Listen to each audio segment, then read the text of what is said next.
Buenas tardes, hermanos. Un placer estar con ustedes después de una ausencia de 5 años. Sabemos el porqué, pero el Señor así lo ha permitido.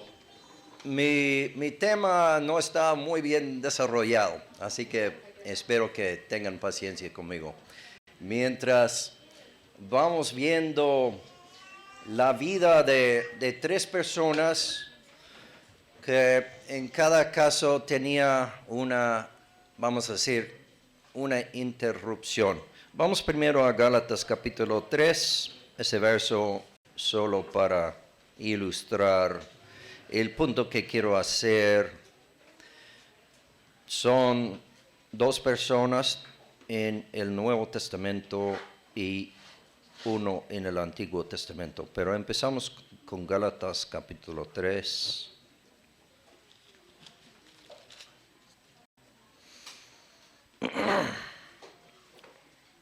Verso 3.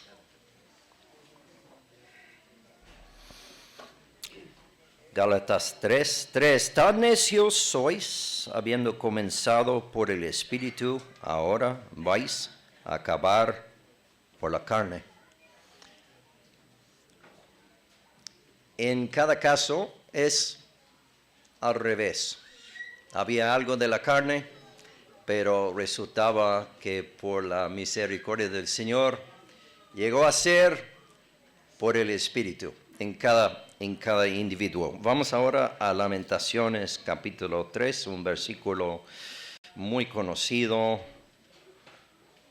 que creo estaba un poco sorprendido que esa referencia no estaba en el himno que cantamos al principio, su misericordia, porque este verso ha animado a muchos, me parece.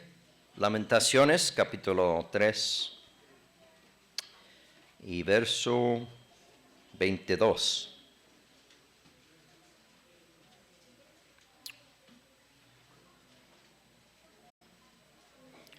Y dice así: por la misericordia de Jehová no hemos sido consumidos, porque nunca decayeron sus misericordias. Nuevas son cada mañana. Grande es tu fidelidad. Este tema se me ocurrió con algo de fuerza el sábado pasado. Tenemos una reunión virtual con unos hermanos nuevos en Cuba, en un pueblito llamado Chambas. Y íbamos en el libro de los Hechos y estábamos en el capítulo 23 y notamos cómo el apóstol Pablo había estado caminando, por lo menos en parte, en la carne. Porque se le decían antes de llegar a Jerusalén que no fuera. Tenía un mensaje de unos hermanos más que una vez. Y le dijeron por el Espíritu que no fuera a Jerusalén, pero estaba decidido y sí fue. Y vemos que varias cosas acontecieron, pero lo que me animó mucho era cuando había un fracaso total, que no había resultado en nada bueno. Nos dice que aquella noche el Señor le apareció diciendo: ten ánimo, Pablo, ten ánimo. Sus misericordias son nuevas cada mañana. Entonces, para mí era algo tremendo, que en tal caso el Señor hubiera acercado a Pablo no para regañarle, que te dije que no fueras y no escuchaste, y mira el desastre que has hecho. No era nada de eso. Le dijo: ten ánimo, Pablo, como has testificado de mí en Jerusalén, testificarás también en Roma. No solo algo de ánimo por el pasado, sino una promesa para el futuro. Así que vemos nuestro Señor es paciente con nosotros y a veces tropezamos y desviamos y Satanás está ahí cerca, va a decir, ya todo está perdido. Tú has deshonrado a tu Señor tanto que no hay camino de regreso, pero es mentira. Siempre hay camino de regreso. Quiero que veamos a estos tres y vamos a empezar con Elías y tengo que ser breve para no enredarme mucho en las historias porque cada cual se puede desarrollar bastante, pero empezamos con Elías y sabemos que Elías apareció de quién sabe dónde. Se presentó un día a la puerta del rey Acab con un mensaje que nos dice en el libro de Santiago que había orado fervientemente que no haya lluvia en la tierra. Entonces no era por casualidad que un día apareció en la puerta de Acab para decirle eso. Había pasado por un gran ejercicio de corazón para presentarse al rey diciendo no va a haber lluvia estos años, menos por mi palabra. Y es un estudio muy provechoso de la vida de Elías. Pero quiero ir a la parte poco triste donde se desanimó. Y era por la amenaza de una mujer, que es interesante porque había estado el día anterior valiente frente de 850 falsos profetas de Baal y él solo. Y había estado frente a ellos y había puesto su ofrenda. Los profetas falsos habían llamado a su Dios y no pasó nada. Y él los burlaba de veras, diciendo, Él es Dios, quizás está durmiendo, tomando una siesta. Pero no había respuesta. Y por fin Dios contestó del cielo con un fuego que consumió todo, incluso las piedras, el agua, la ofrenda, todo.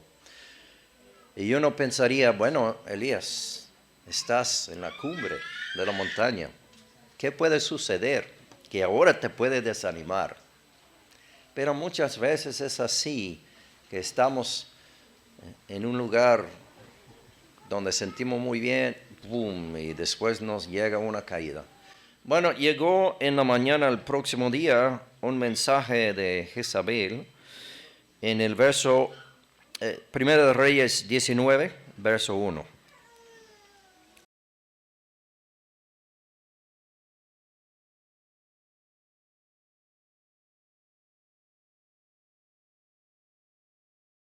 Primera de Reyes 19:1, y Acab dio a Jezabel la nueva de todo lo que Elías había hecho y de cómo había matado a espada a todos los profetas. Entonces envió Jezabel a Elías un mensajero diciendo, así me hagan los dioses y aún me añadan, si mañana a estas horas yo no he puesto tu persona como la de uno de ellos. Viendo pues el peligro, se levantó y se fue para salvar su vida. Bueno, para no pasar mucho tiempo en esta historia, es interesante ver que después de todo lo que había visto, de la provisión de Dios, que Dios le había protegido por 3 años y medio de hambre, donde tenía que depender de personas viudas, de los cuervos, de ríos que se secaron, tanto que había pasado y llega a ese punto, y ya la mujer amenaza y va, hay peligro, y fue corriendo, y corría por mucho tiempo. Pero el Señor Jehová no le abandonó a pesar de su... Se me duele decir cobardía porque ¿cuál de nosotros hubiéramos podido enfrentar tal amenaza de una mujer de poder en ese caso? Pero se fue corriendo y estaba bien deprimido y quiso morir. Y le dice al Señor toda la historia, no tiene todo exactamente bien arreglada, pero dijo, verso 10, el Señor Jehová le dice en el verso 9, ¿qué haces aquí, Elías? Él respondió, he sentido un vivo celo por Jehová, Dios de los ejércitos, porque los hijos de Israel han dejado tu pacto, han derribado tus altares y han matado a espada a tus profetas, y solo yo he quedado y me buscan para quitarme la vida. Solo yo he quedado. Hemos sentido así. Somos los únicos fieles. Pero no fue cierto. Dios tenía 7,000. Elías no los conocía, pero Dios sí los conocía. Eran muchos los que escondidamente habían estado siguiendo a Jehová en esta tierra donde el Dios había dejado de ser Jehová y era Baal. Baal, Dios de los sidonios, que era el Dios de Jezabel. Y Elías había matado los profetas de Baal. Y ahora está deprimido y no sabe qué hacer. Y si no vamos a leer toda la historia, él pidió la muerte. Dice, yo no quiero morir, yo no quiero vivir ya. Quítame la vida. Yo no quiero a la mujer, lo haga. Pero yo quiero que tú me quites la vida. Bueno, es muy interesante porque solo hay 2 personas en la Biblia que no murieron. Elías era uno de ellos. Quiso morir y no lo fue dado morir. Fue al cielo sin la muerte, sin pasar por la muerte. Así que durante ese tiempo el Señor le dio una tarea. ¿Se conoce el dueño de ese auto?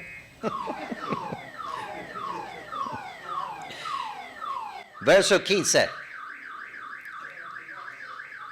Y le dijo Jehová, ve, vuélvete por tu camino por el desierto de Damasco, y llegarás y ungirás a Hazael por rey de Siria, y a Jehú, hijo de Nimsi, ungirás por rey sobre Israel, y a Eliseo, hijo de Safat de Abel Meola, ungirás para ser, nota eso por favor, para que sea profeta en tu lugar. Uno quizás piensa, ya ahí termina la carrera de Elías, porque ya va a ungir a 3 personas, incluso uno que sea profeta en su lugar, Eliseo. Y es cierto que había otros que el Señor Jehová usaba. En el capítulo siguiente usa otro alguien, no conocemos su nombre, que fue a dar noticias a Acab. Y vamos al capítulo 21 porque yo quiero ver cómo Jehová llamó a Elías a su servicio, no solo esta vez, otra vez después, pero fue algo muy importante. El motivo por qué lo llamó en esta ocasión. Porque se acuerdan que Elías quiso morir. Dijo al Señor que me quite la vida. Yo no soy mejor de mis padres. Tengo ganas de morir. Y en ese capítulo 21 hay la historia de un hombre que se llama Nabot. Y no sabemos nada de Nabot menos este capítulo. Pero era uno de los 7,000 que Elías no conocía. Un hombre fiel a Jehová a pesar de vivir en un lugar muy oscuro, justo al lado del palacio del rey más feo en toda la historia de Israel. Bueno, vino uno después que era peor. Pero Nabot vivía allí y tenía su viña que había recibido de sus padres. Y vino Acab diciendo, este terreno yo quiero. El verso 1 de 21, Primero de Reyes 21. Pasadas estas cosas, aconteció que Nabot de Jezreel tenía allí una viña junto al palacio de Acab, rey de Samaria. Y Acab habló a Nabot diciendo, dame tu viña para un huerto de legumbres, porque está cercana a mi casa, y yo te daré por ella otra viña mejor que esta, o si mejor te pareciere, te pagaré su valor en dinero. Y Nabot respondió a Acab, guárdeme Jehová de que yo te dé a ti la heredad de mis padres.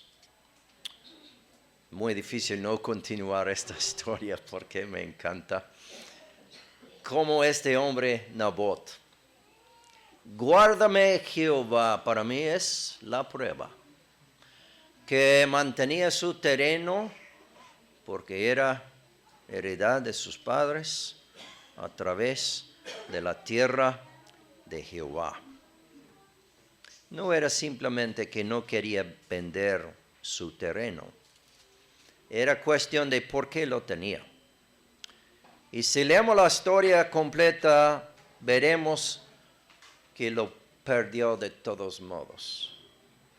Porque Jezabel dijo, no hay problema, vamos a hacer una trampa y pues logramos matar a Nabot y todo bien. Hermanos, dos cosas que quiero mencionar. Yo tengo una herencia personal desde mis abuelos y en el lado de mi mamá, de mis bisabuelos.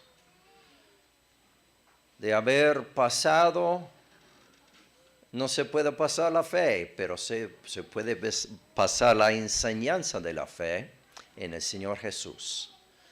Yo sé que no todos ustedes tienen lo mismo, quizás una generación, 2 generaciones, pero mis nietos ya son la 6ª generación de personas que han escuchado la palabra de Dios.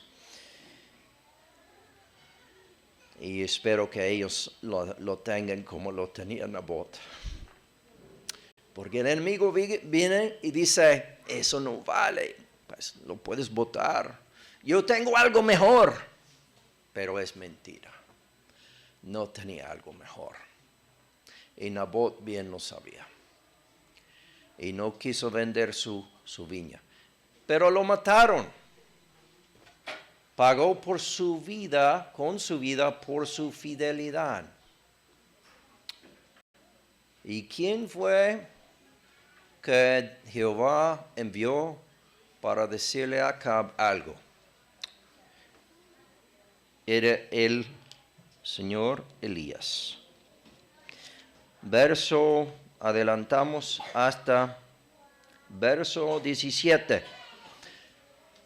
Ya Elías había ungido a Eliseo, profeta en su lugar, pero su ministerio no había acabado.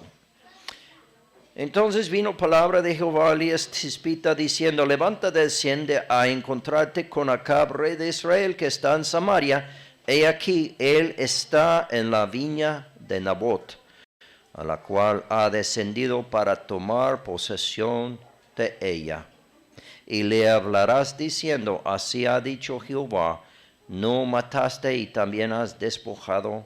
Y volverás a hablarle diciendo, así ha dicho Jehová, en el mismo lugar donde lamieron los perros la sangre de Nabot, los perros lamerán también tu sangre, tu misma sangre. ¿Por qué envió a Elías? Ya que había dicho que su ministerio era más o menos acabado, porque Elías no quiso morir a la mano de Jezabel. Nabot quedó firme, pagó con su vida por su fidelidad. Elías no quiso morir a la mano de Jezabel. Nabot sí. Y por eso yo pienso que él dijo, ven conmigo, te voy a mostrar a alguien que fue fiel hasta la muerte. ¿Quién va a tener mayor galardón en el cielo? Yo no voy a decir. Solo el Señor sabe. Pero para mí el nombre Elías conocido y Nabot olvidado. Casi nadie fuera de los que leen la Biblia con cuidado conocen la historia de Nabot. Vamos a Hebreos y terminamos con Elías. Con esto, Hebreos capítulo 11. Y me tienen que perdonar porque me cuesta leer este versículo sin lágrimas.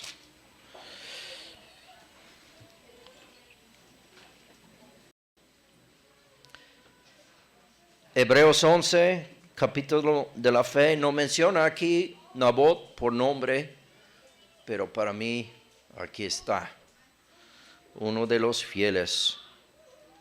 Verso 14, porque los que dicen esto dicen claramente, dan a entender que buscan una patria, pues si hubiesen estado pensando de aquella de donde salieron, ciertamente tenían tiempo de volver. Pero anhelaban una mujer mejor, esto es, celestial, por lo cual Dios no se avergüenza de llamarse Dios de ellos, porque les ha preparado una ciudad. Nabot perdió una viña, pero heredó una ciudad celestial. Y nota por favor como dice, Dios no se avergüenza de ser llamado Dios de ellos. ¿Sabe dónde mataron a Nabot? Si lee con cuidado en el inglés, en el Rey Santiago no aparece, lo descubrí en español, en el último capítulo de Primero de Reyes, dice que lavaron el carro de Acab en el lugar donde las rameras se bañan, las prostitutas. ¿Por qué lo mataron a Nabot en aquel lugar?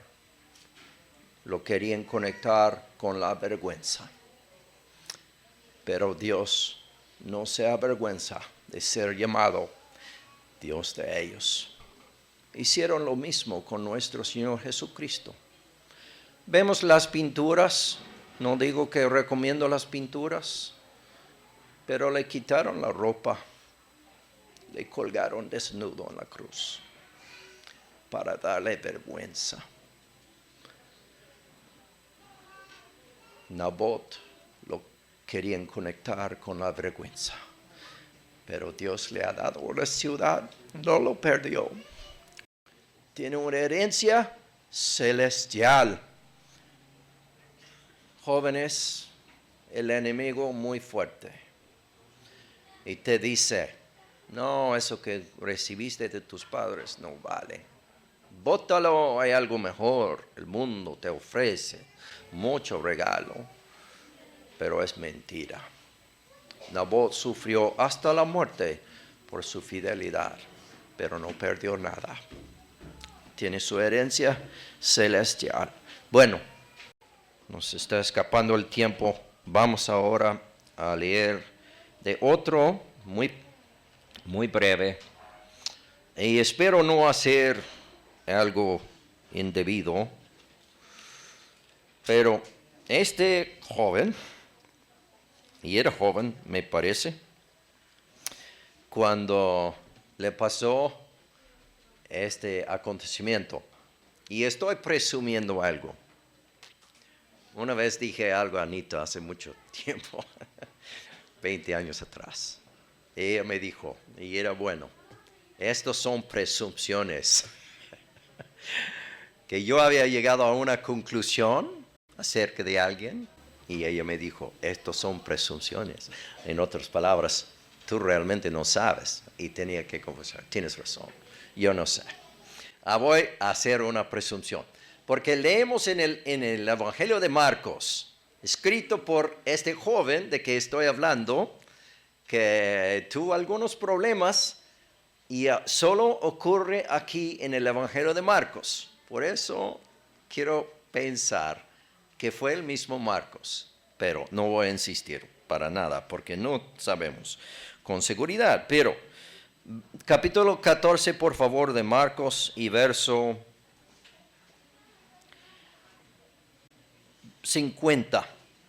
Esta es la ocasión de que vinieron a arrestar al Señor Jesús con fines de matarlo, y sus discípulos se fueron. Tenían miedo, igual como Elías, la voz de la mujer, y ¡pum!, se fue. Y aquí los discípulos que habían sido, uno de ellos, vamos a estudiar un poco más sobre Pedro después, en el mismo sentido. Verso 50, entonces todos los discípulos dejándole huyeron, incluso Juan, el más fiel. Pero cierto joven le seguía, cubierto el cuerpo con una sábana, y le prendieron. Mas él, dejando la sábana, huyó desnudo. Otra vez, no voy a insistir, pero tengo la sospecha que ese era el mismo Marcos, porque se lo escribe aquí y sabemos que era sobrino de Bernabé, como vemos en Hechos. Y puede ser que cuando huyeron los discípulos, quedó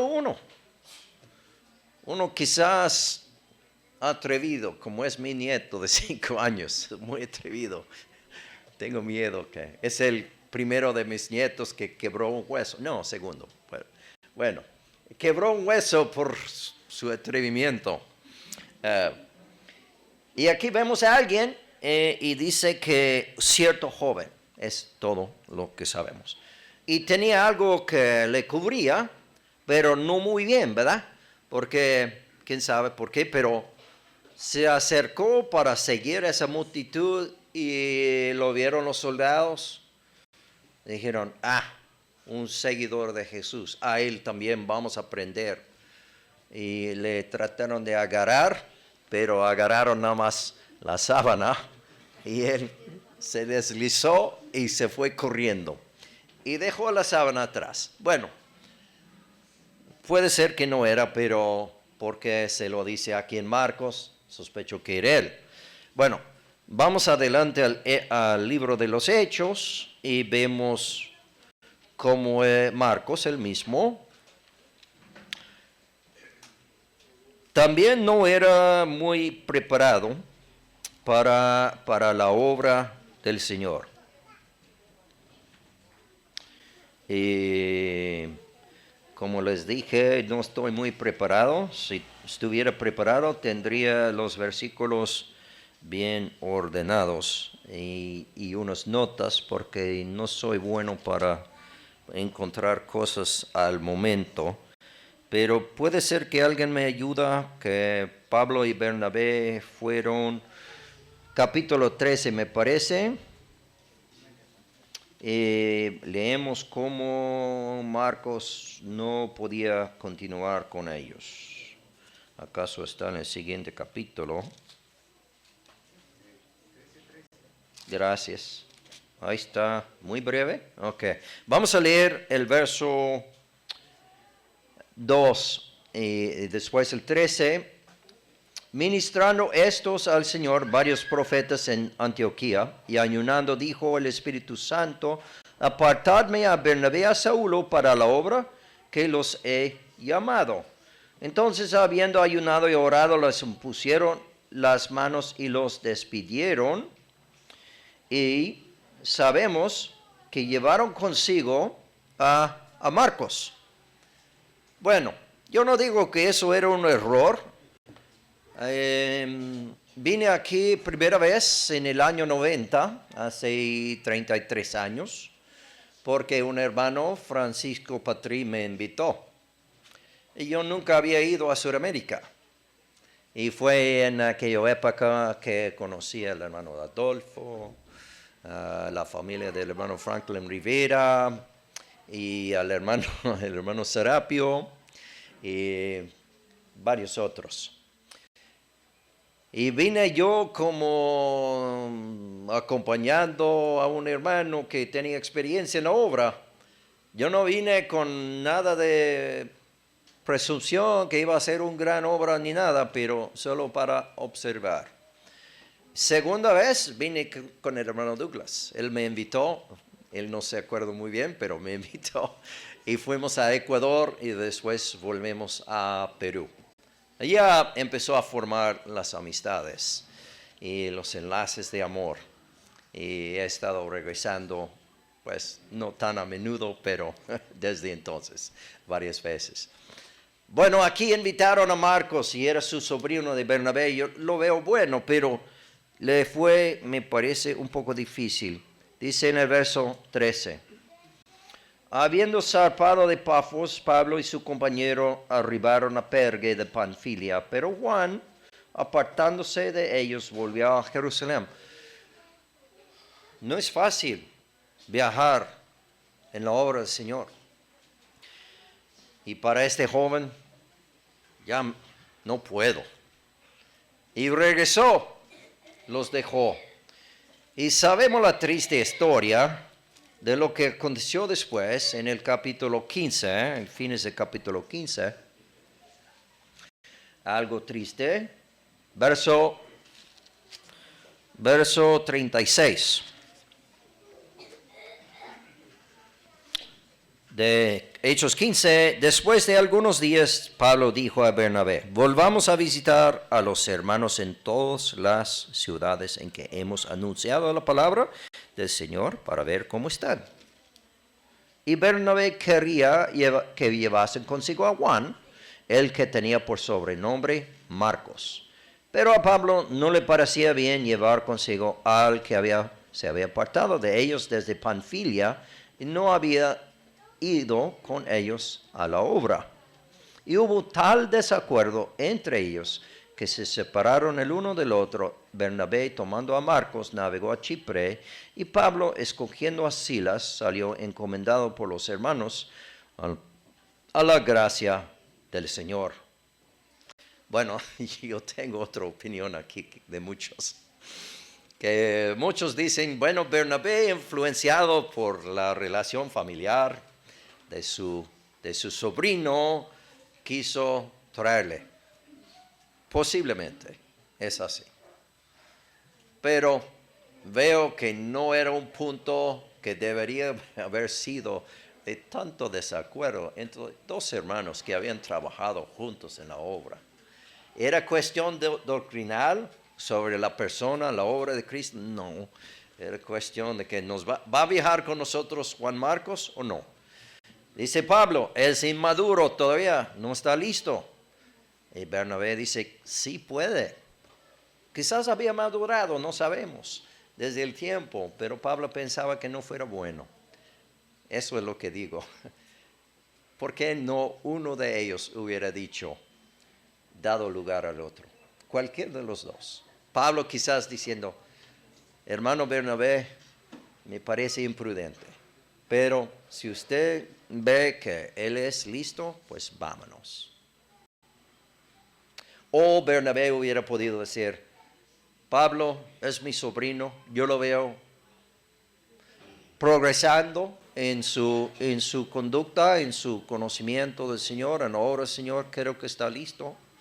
Pero si usted cree que no, pues lo dejamos. Cualquier de los dos, en vez de hacer un choque.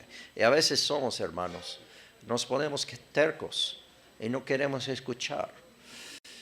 Bueno, una sugerencia nada más que hubiera sido, pero sabemos que eso fue algo triste, que Pablo y Bernabé habían andado juntos y ya no andan juntos, ya han formado dos grupos misioneros. Bueno, solo para cerrar el lazo, no hay tiempo para ir mucho más, pero vamos a 2 de Timoteo, capítulo 4.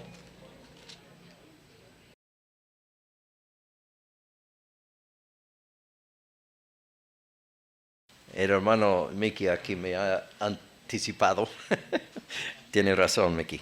Es 4:11. Y qué bueno, 2 de Timoteo, capítulo 4 y verso 11. Solo Lucas está conmigo. Toma a Marcos y tráele contigo, porque me es útil para el ministerio. Qué bonito, hermanos. Que habiendo empezado quizás en la carne, terminó en el Espíritu. Y ya vemos la madurez que ya tenía Marcos. El Señor lo usaba como autor del Evangelio de Marcos. ¿Y acaso este joven que sugiero que empezó siguiendo al Señor en la carne y sin fuerzas, dejó la sábana porque no tenía su ropa bien atada? ¿O quiere decir que su fe, su confianza en el Señor no era muy fuerte? Él no era capaz de seguir al Señor en ese momento y abandonó su ropa y fue huyendo. Y en el tiempo en Panfilia tampoco le salía muy difícil continuar y abandonó. Y en la siguiente ocasión, pues había un discuto sobre él. Pero aquí vemos el mismo Pablo diciendo que Marcos es útil para el ministerio. Ya había madurado, ya era listo.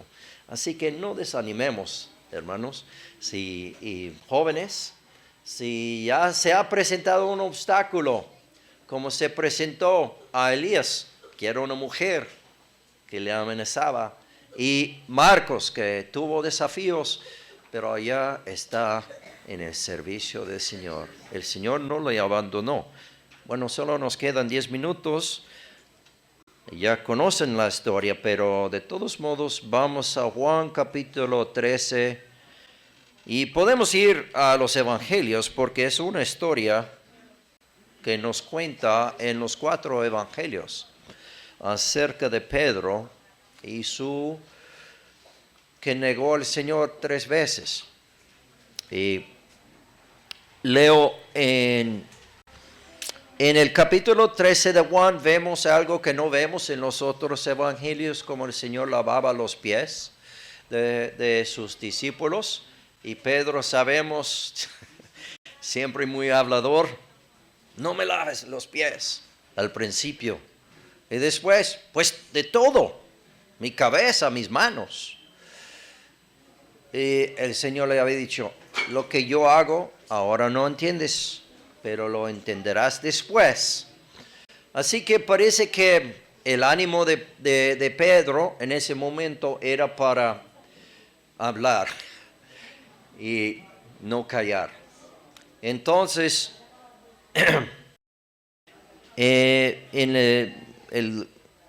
terminando el capítulo, vemos el verso 36 de Juan 13, 36. Le dijo Simón Pedro, Señor, ¿a dónde vas?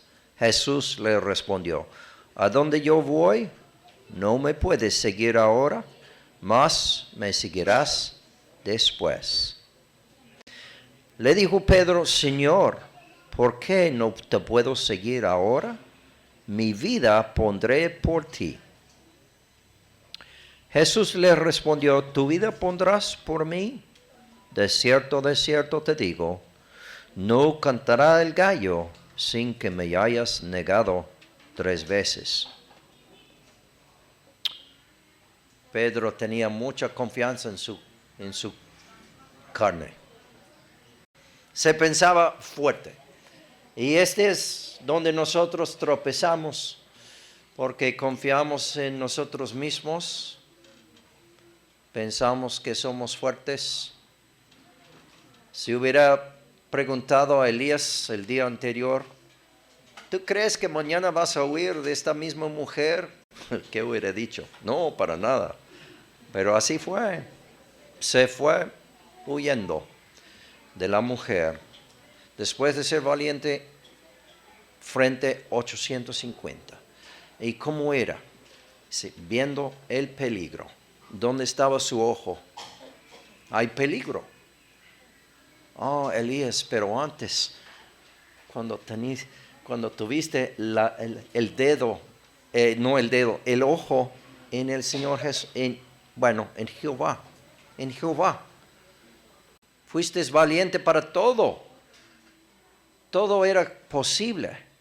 Hasta la muerte de un niño que levantó de los muertos. ¿Qué cosa más fuerte? ¿Cómo vas a huir de amenaza de una mujer? Viendo el peligro. Y así somos, hermanos. Pedro en el Mateo capítulo 14 veía las olas, no dándose cuenta que caminaba sobre el agua. Pedro, estás caminando sobre el agua con el ojo fijo en el Señor Jesús. Caminaba sobre el agua, pero viendo las olas. Pero sabemos las olas que tienen que ver. Somos más capaces de caminar sobre agua que no tiene olas. No, para nada, no podemos caminar en el agua. Y esa es la cosa, que él salió de la barca dependiendo en el Señor. Y se desvió sus ojos a las olas y empezó a hundir. Y aquí, ¿dónde tiene sus ojos? Bueno, está pensando pues de su amor por el Señor, que era verdadero. Él hablaba aquí sinceramente. Yo pondré mi vida. ¿Qué dijo? Estamos en Juan 13, verso 37. Le dijo Pedro: Señor, ¿por qué no te puedo seguir ahora? Mi vida pondré por ti. Hablaba sinceramente. Así pensaba. Estaba listo para hacer eso. Y sabemos la historia. No vamos a leer cómo pasó, pero solo para hacer un punto que nos dice en el Evangelio de Juan, que Pedro se calentaba en la fogata de los inconversos. Daniel, quizás, no sé, quizás usted el único, pero fue a un campamento y hacía mucho frío y creo que tenían fogata, ¿no? Muy grande. Bueno, ¿qué tenía de malo la fogata? Nada tiene de malo la fogata. El problema era la compañía en que estaba Pedro. Estaba en compañía de los que odiaron al Señor Jesús. Se calentaba la fogata del mundo tratando de parecer como uno de ellos. Él quería desaparecer en la multitud que estaban allí en contra del Señor Jesús, pero fue detectado. Hablaba, es su tendencia, ¿verdad? Que hablaba. Le salió su boca. ¿Acaso no sé, si todavía si hablamos con Ítalo sale de su boca acento de Venezuela, quizás por tantos años en Venezuela, o se ha conformado al vocabulario de Perú? No se sabe, pero ustedes me conocen porque tengo acento de gringo. No es posible que haya otra cosa. Y Pedro tenía acento, que detectaron que era de Galilea. Dice, Galilea, de allí venía el Señor Jesús. Y este hombre, ¿acaso es uno de los discípulos del Señor Jesús? ¿Y qué pasó? Sabemos, negó una vez. Según Marcos, el gallo cantó una advertencia a Pedro. Mira, Pedro, andas mal. Y volvió a la fogata, negó otra vez, y la tercera vez, para probar que no era de los discípulos de Jesús, salió de su boca palabras feas, ¿no? Vamos a veces, he ido con Daniel a pescar, y se nota cómo son los que trabajan allí. Ay, tienen que tapar los oídos. Que de su boca sale maldición cada frase, es como que no pueden hablar sin decir malas palabras. No sé qué tiene que ver con la pesca, pero parece siempre ha sido así. Y los pescadores hablan así, y creo que Pedro se cambiaba a lo que era antes. Pescador, y de su boca salió las palabras anteriores. Pero ¿qué pasó después? Lo miró el Señor y salió llorando amargamente. Bueno, nos falta tiempo, entonces no podemos ir, pero si fuéramos a Lucas 24, se puede leer que el Señor apareció a Simón No nos dice nada, pero era una reunión privada que tuvo el Señor Jesús con Pedro. Antes de frente a todos los discípulos, vamos brevemente, si ustedes me pueden dar 5 minutos, hermanos. Vamos a Juan capítulo 21. Y la escena es que Pedro volvió a pescar, el Señor resucitado de los muertos, trajo 7 discípulos consigo, que me parece no prudente. El Señor no le había dado el permiso de regresar a su viejo trabajo, pero ¿acaso porque Jesús ya no estaba con ellos constantemente? Aparecía y desaparecía. En ese momento no estaba Jesús y Pedro dijo, ¿qué hacemos? Bueno, voy a pescar. Vamos contigo. Y no cogieron nada. Y eso era otra vez lo que había pasado en la primera vez que Pedro conocía al Señor Jesús en su barco de pesca. Y el Señor había venido en aquel entonces. Pedro vio todos los peces, cayó a los pies del Señor diciendo, apártate de mí, Señor, porque soy hombre pecador. En ese momento Pedro llegó a conocer el Salvador del mundo, el Señor Jesús. En ese momento pasa lo mismo. Pesca en la noche, no cogen nada y al día siguiente Jesús aparece. Y los llena las redes con peces. Ya otra vez Juan le dice, es el Señor. Pedro se lanza en el mar, llega a la orilla y ahí está Jesús con otra fogata, pero fogata totalmente diferente. Era fogata de comunión cristiana, vamos a decir, aunque no eran cristianos todavía, pero anticipó la iglesia que iba a venir 50 días después de la resurrección. Solo quería leer lo que, bien conocido, pero vamos a leerlo de todos modos. Verso 15, cuando hubieron comido, Jesús dijo a Simón, Juan 21, 15, Simón Pedro, Simón, hijo de Jonás, ¿me amas más que estos? ¿Por qué dijo esto? Porque eso era lo que dijo Pedro, yo te amo más que los demás, yo soy el más fiel. Aunque todos, no lo leemos, pero se juntan todos los evangelios, puedes ver que eso es lo que dijo. Tú sabes que te amo, él dijo, apacienta mis corderos. Volvió a decirle una segunda vez, Simón, hijo de Jonás, ¿me amas?